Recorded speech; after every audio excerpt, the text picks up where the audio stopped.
Greetings, my name is Okyoko and welcome to VLAN Part 2. In Part 1, we created VLAN 10 for the accounting department. We also created SVIs. We also changed the domain name to Bob, and we also verified that it was in server mode. So today we're going to create VTP mode client for the other switch to make sure that it can populate this information, and we're also going to change the VTP domain name.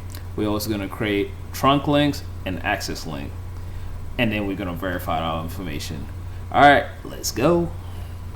All right, before we start with this project, let's verify what we did in part 1. So let's go ahead and do a quick show VLAN brief. All right, as we can see, here's the VLAN 10 that we did for accounting department. It's up and working.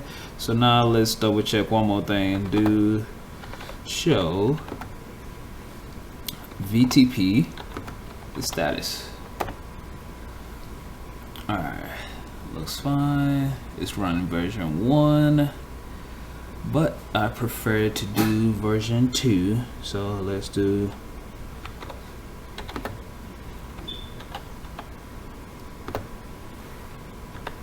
Alright, we got it on VTP version 2. Looks good. Now let's verify it again. Now it has changed to VTP 2. Let's go ahead and create our trunk link on F101. Now, packet tracer allow us to do certain things that it will not allow us to do in the actual device. So in packet tracer, you can go ahead and do switch port, and then we can go ahead and do switch port mode trunk.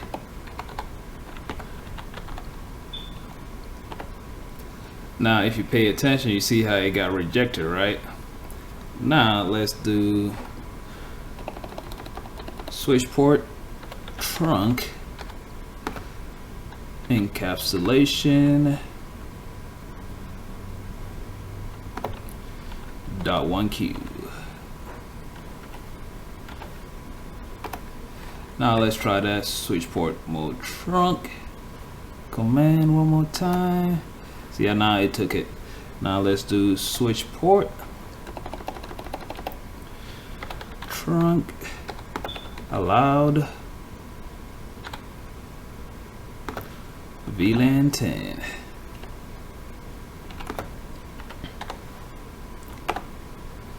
Since that's the VLAN that we wanted to be allowed on that trunk, so we go ahead and set it right here. And now we're gonna go ahead and move on to the other switch and proceed.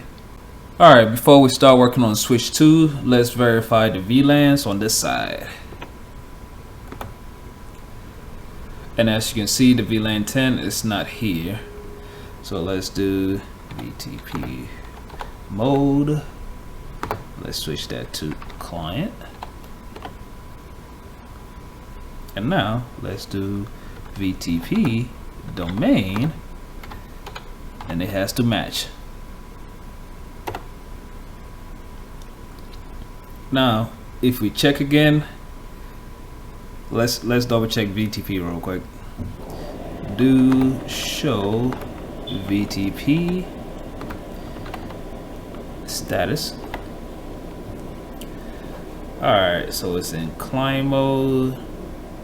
Perfect. We also got a domain name, and it's also running version 2. Let's go ahead and do our trunk link interface F20/1. Switch port trunk encapsulation, and then we're going to do .1Q. Now let's do switch port mode trunk. All right, now let's do switch port trunk allowed VLAN 10. All right, before we finish, let's go ahead and do show VLAN brief and make sure that everything from the other side came over here. Booyah. There we go. We got accounting department right here. And now let's create another practice VLAN on the other side and see if it will come over here. All right, let's go and create VLAN 20. And then we can give it name. Let's call it HR. And now let's hit enter, and let's go back to the other side, see if it populated. Let's exit out of here to make sure that it creates. All right, now we are back on this side. So let's go and do show VLAN brief, and let's see if it came over here. Booyah! And there it is. Always verify your work to make sure everything works.